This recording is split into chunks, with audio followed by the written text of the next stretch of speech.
Yo! There's a new Philip DeFranco episode I haven't seen yet, and on top of that, he is covering a topic that I planned on covering.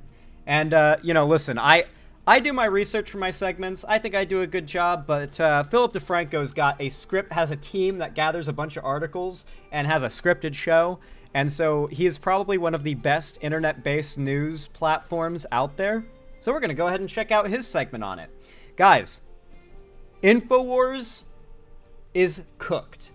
For those that don't know, Alex Jones, the guy who famously said, "I don't like them putting chemicals in the water that turn the friggin' frogs gay." He said that, and you guys probably know him for that.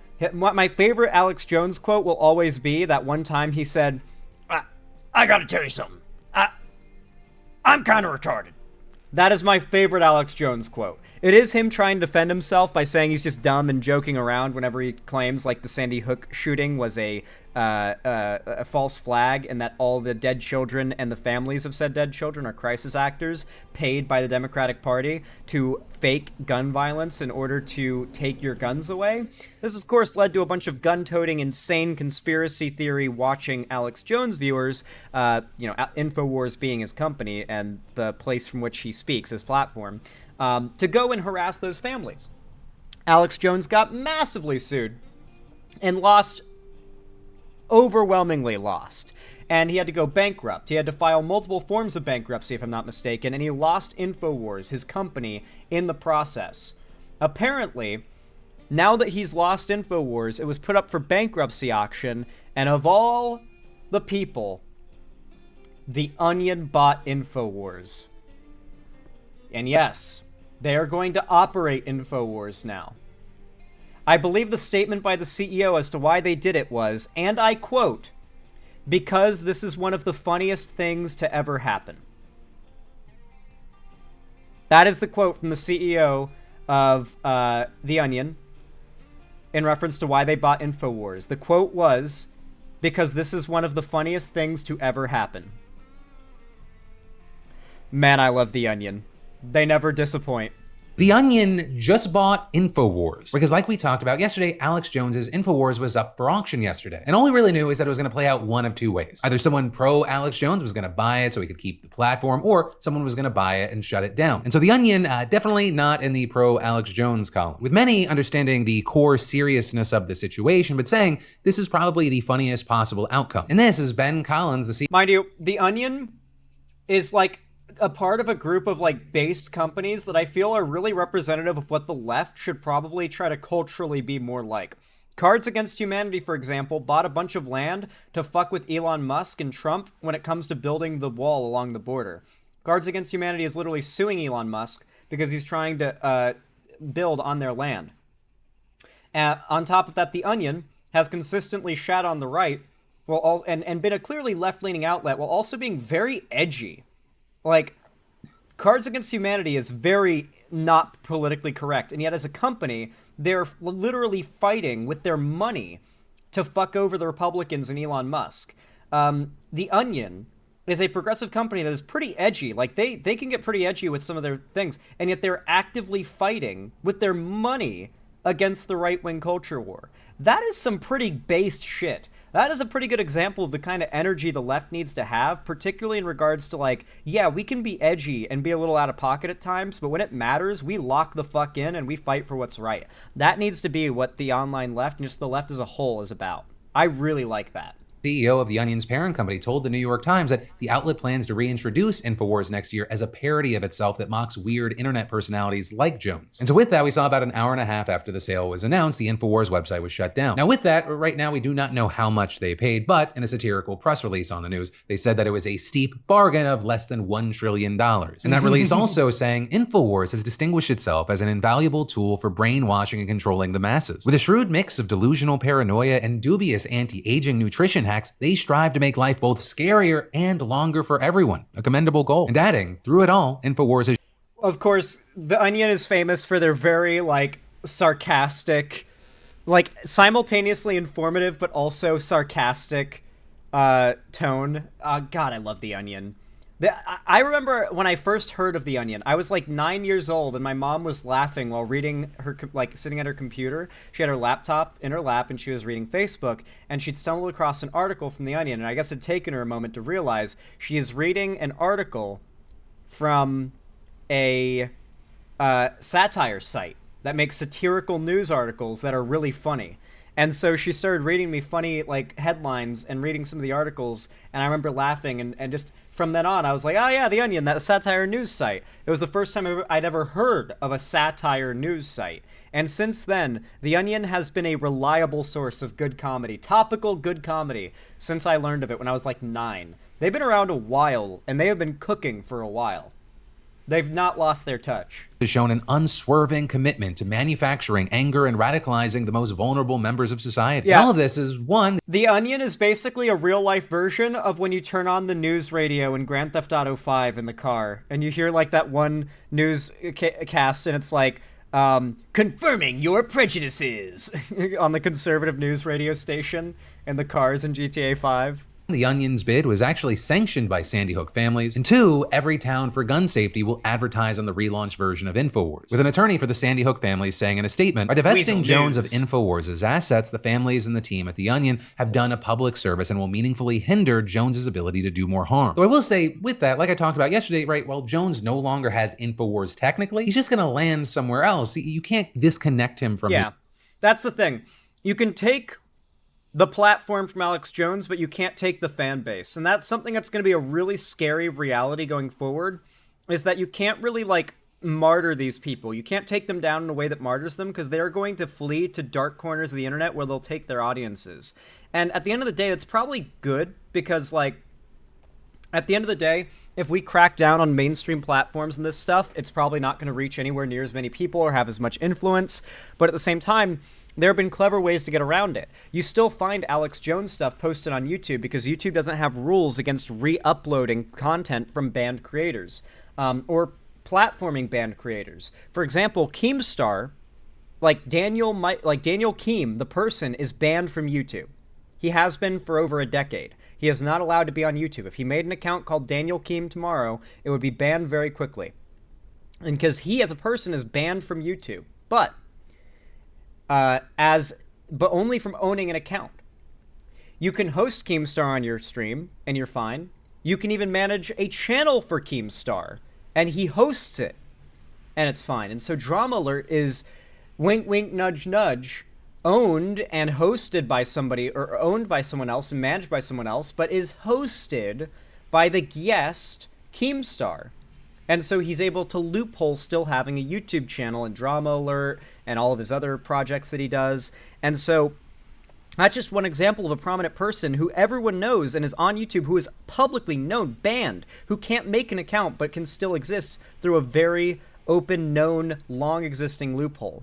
And so unless YouTube and these big platforms crack down on that stuff, it's always going to be available via loopholes in these big platforms, right? Like Andrew Tate always getting uploaded on YouTube Shorts from clips because of Hustlers University, that kind of thing. So, yeah, it's very hard to like snuff out the online presence of people like this. They have to die out. Like interest has to drop, or they literally have to die, I guess, like of old age or a poison potato or something. I think Alex Jones will always have a platform, but what really matters is as a representation of the most dangerous form of right-wing misinfo, the kind that outright leads the followers into committing violence against innocent people, Alex Jones needs to be as blacklisted as possible. And there's a reason those practices exist. Blacklisting people works. You can say, oh, well, Streisand effect, but it doesn't matter. The people who are going to experience the Streisand effect and seek out Alex Jones and alt media are people who are likely to already believe him in the first place because they hear someone was banned or silenced and they seek them out, and that attracts them. Normal people not stumbling upon this content on accident is what we need to prioritize from a moderation perspective. But yeah, he is right here in that you can't really take Alex Jones's audience from him. That's impossible. No court can do that. All you could really do is put him in prison for like a decade and hope people forget about him by the time he's out. His audience. If anything, among his audience, this galvanizes just more support and possible money in the future. But that's not going to be news to the people involved, as Ben Collins. This is true. When the right has something bad happen to them, no matter how justified and deserving it is, the audience rewards them with money, support, donations, just like every positive bit of support that you can imagine. When bad things happen on the left, you see like what happened to David Pakman, where he lost like 25,000 subscribers overnight after the election because so many lefties were checking out. I lost like 200 subs and then promptly gained another 1,500 on top of the 200 I lost from like people dipping out. But that's primarily because I have like this is a really good example of what happens, by the way, when you don't filter your community. Right now, David Pakman's channel is in a sub-loss spiral. He might be back on the horse, but I think he might still be in the sub-loss spiral because overnight he lost 25,000 subs. Do you know how many subs I lost from people being disappointed by the election results? 200. Which means I immediately started gaining subs at a rapid speed again after losing the subs that were disappointed in the election results and didn't want to do politics anymore. But losing 200 subs and losing 25k subs is very different. YouTube sees that very differently. I lost a tiny proportion of my sub count, and YouTube saw it as a blip on the radar. When David Pakman lost a bunch of the casual normies that weren't really invested in politics for the long term, his channel might be permanently scarred by that sub loss now. Pakman is back up in his sub count right now. That's good to hear, but some channels might take a while to recover. And a big part of that is they didn't really filter the like cringe people out of their audiences over time like I did, where I'm less likely to get hit by a massive sub drop because I purge over time. Like every week or so I release like an anti-Hasan video to keep them from like piling up and being able to unsub in a large group and hurt the channel too bad in the future. That's really important because YouTube, that can hurt your channel. And a lot of lefty channels are experiencing right now, and it sucks that the left's instinct is to hurt their advocates when they fail, while the right's goal is to support their advocates when they fail or something bad happens to them. Told the AP, we thought it would be a very funny joke if we bought this thing, probably one of the better jokes we've ever told. Because by the end of the day, it was us or Alex Jones who could either continue this website unabated, basically unpunished for what he's done to these families over the years, or we could make a dumb, stupid website, and we decided to do the second thing. And while right now, a Jones-affiliated company has been named as a backup bid if the Onion ends up falling through, and they're apparently seeking a meeting to discuss this, right now it does appear that this thing's going into the Onion's hands moving forward. And then women don't support. And that's the end of the segment. Things are looking pretty funny. Deepak is a kid if he can't afford to purge. I don't hold it against him, TBH. No, I completely agree. I'm just saying that's like one of the side effects is if you don't purge your audience of the cringe lords, you let them like pile up for a year or two, then something that pisses them off all simultaneously, they'll all unsub at once over the course of a day or two. Your channel takes a massive hit all at once, and YouTube considers that a way bigger problem. So if you inoculate yourself over time by like not hiding takes you have that you're going to let out eventually that are going to get you in trouble, like me disliking Hasan. If I saved that, if I just kept it to myself that I didn't like Hasan for a year and then made an anti-Hasan video 1 year out from now, I would lose like 1,000 subs off of one video, maybe more, because so many Hasan fans will have accumulated in the fan base. If I don't like once every week or two release a video about Hasan being a piece of shit and purge them all out of my community every 2 weeks, then their drops of subs when I do it down the road will be so much it'll actually hurt the channel. You gotta think about this kind of stuff, guys. Just simply growing is not necessarily a good thing as a content creator, especially not if you want to be real. If you're willing to fall into audience capture and be a cuck who doesn't actually stand for anything, then you can just like nonstop say whatever your audience wants to hear. Be Hasan, just go be Hasan, be a cuck to your audience. But if you want to actually be real and express what you actually know is true or believe and be like yourself with your audience, you have to constantly be yourself with your audience. If it's a thing you hold off on and then reveal, it's going to hurt.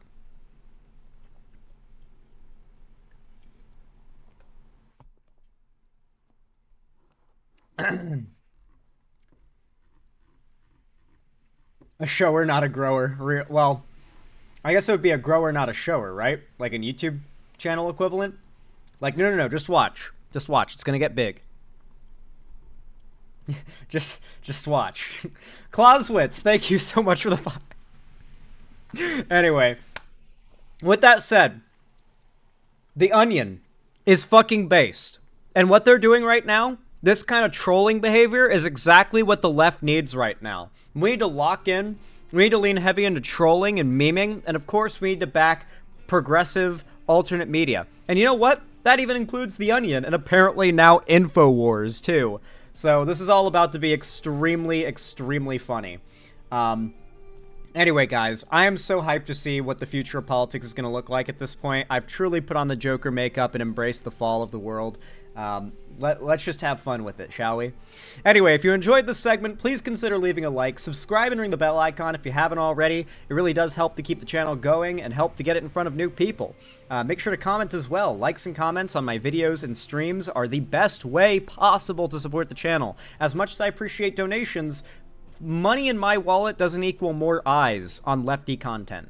Likes and comments do, and better yet, they take no financial support from you. You don't have to give a penny to leave a like and a comment, and it's way more valuable in terms of getting this content to more people than financial support is. So as much as donos are appreciated, please hit that like and comment button.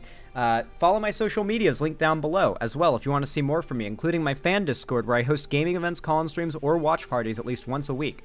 And of course, if you want to support me directly, financially, and you want and can afford to help me keep the lights on, the roof above my head here at the Xander Hall Studio, then please consider donating, subscribing, or gifting a sub on my website, xanderhall.com/live, or supporting me financially through YouTube, Twitch, Streamlabs, Stream Elements, Patreon, or buying merch through the Streamlabs link down below. But regardless, thank you so much for watching, and as always, have a good one.